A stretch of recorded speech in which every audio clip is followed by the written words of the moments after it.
Ay, Jibril! Ay, doon pa ba? Jibril! Alam nyo guys, na sa totoo lang as of the moment, nagiging emotional ako. Parang gusto kong umiyak kasi nga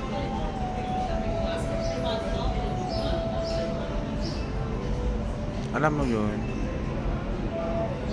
ang laki ng naitulong ng Senegal sa akin.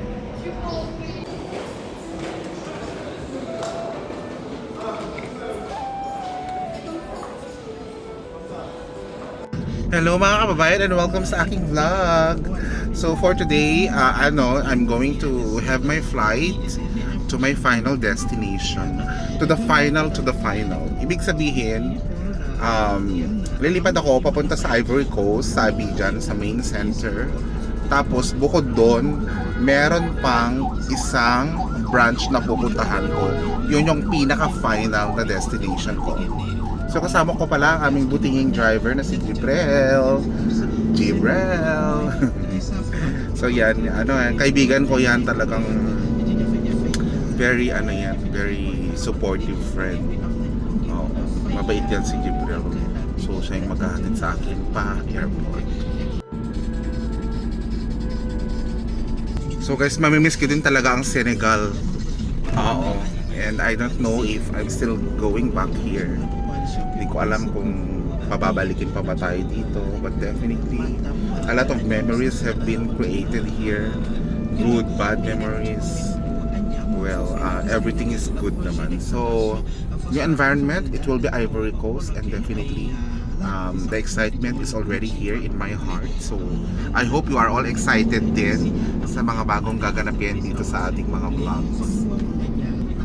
So matagal pa naman yung flight ko. It's going to be 4 o'clock. Umalis kami sa aming office around 12:20. So pakainin ko muna yung kasama ko bilang alaala naman. Oo, at saka ako din kakain din. Monami, let's go KFC ha. KFC. So guys, medyo nata-traffic yata kami. Yan o, haba ng traffic. Ito yung dahilan kaya gusto kong pupunta talaga sa airport ng maaga kahit ako nang mag-antay doon ng matagal. Kasi medyo traffic talaga eh. Habang traffic guys, nakikita nyo yung mga nagbebenta dyan sa kalsada, namamalimos, ganon. Parang Pilipinas din pero mas worse lang talaga dito. Mas sobra lang. Tsaka sobrang init sa labas. Jibril, traffic is too much. Après ici finish. Finish après ha? Et payas tough. Tough mabilis. Sana nga kasi parang sobrang traffic. So dito daw na banda after nyan, wala na daw traffic. So daan muna kami guys dito sa KFC. Kain muna kami. Oh, let's eat bro. Ito oh.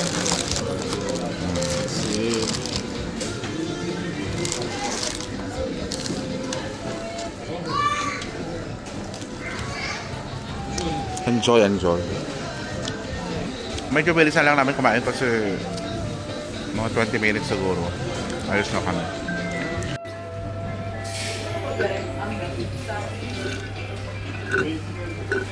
We're here sa airport.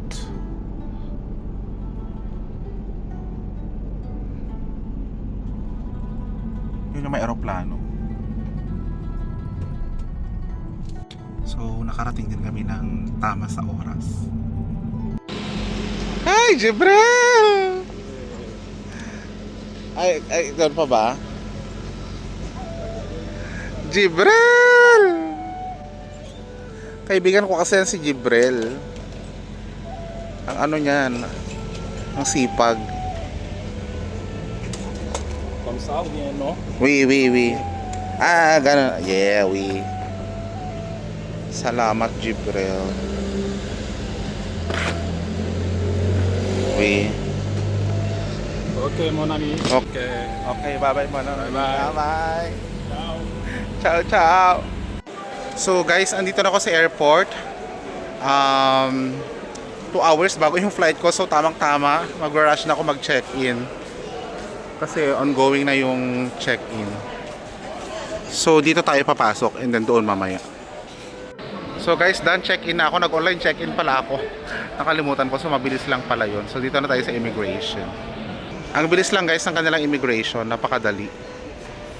Tapos na ako sa immigration, kapapahinga ko lang, grabe. So andito na ako sa aking gate and waiting na lang kami sa aming aeroplano going to Abidjan. So it will take me around 2 hours and 30 minutes flight pa Abidjan. Alam nyo guys, na sa totoo lang as of the moment, nagiging emotional ako. Parang gusto kong umiyak kasi nga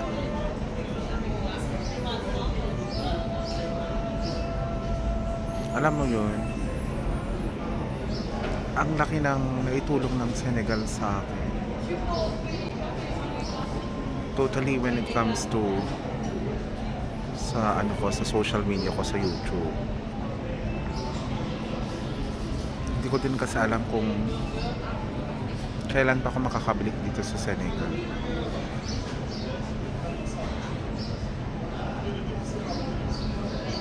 Basta gusto ko lang masalamatan talaga yung mga taong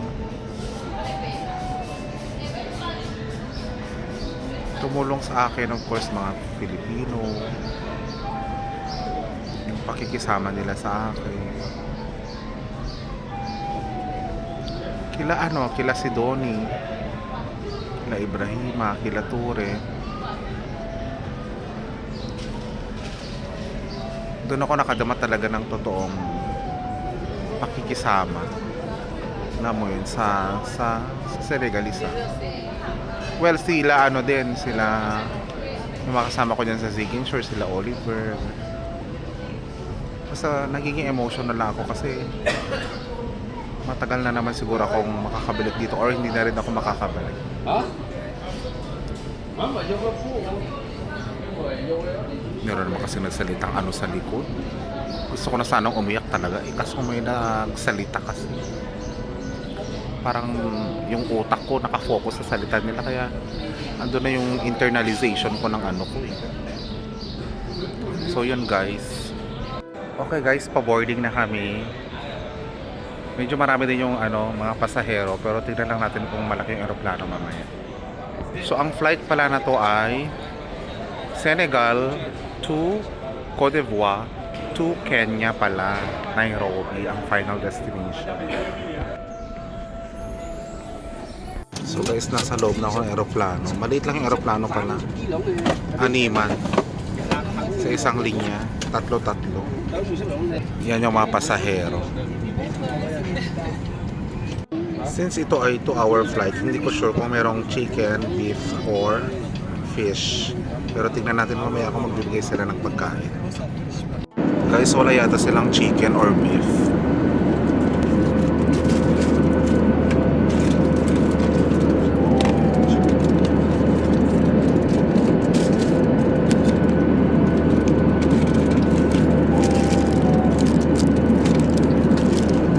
Ang bigay nila guys, biscuit tsaka mamon. Masarap na din, okay na din. Pero nag-expect talaga ako na may manok. Ubig.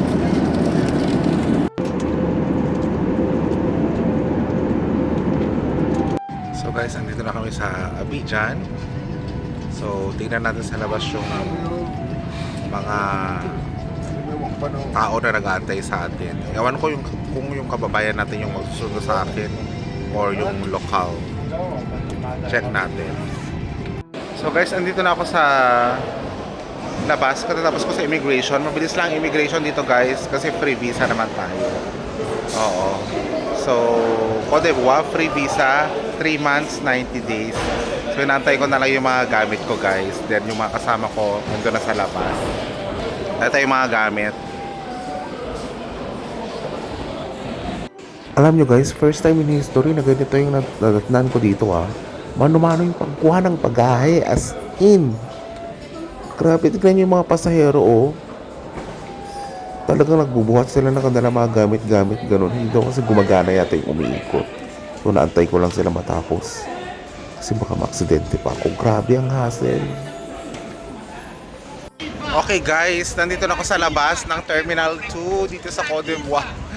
yung mukha ko nagiging imaw na talaga. So inaantay ko lang yung mga kasama natin. Sabi nila na traffic daw. Pero baka kakaalis lang nila sa office. So tamang-tama, meron silang patunog dito sa gilid. Ayan o. Ayan, meron silang patunog sa gilid. So panoorin natin mamaya paano sila magpatugtog. Kasi ang alam ko merong something ngayon eh. Siguro mai-welcome sila na taga Cote d'Ivoire. Nakapamilya nila. Ewan ko lang.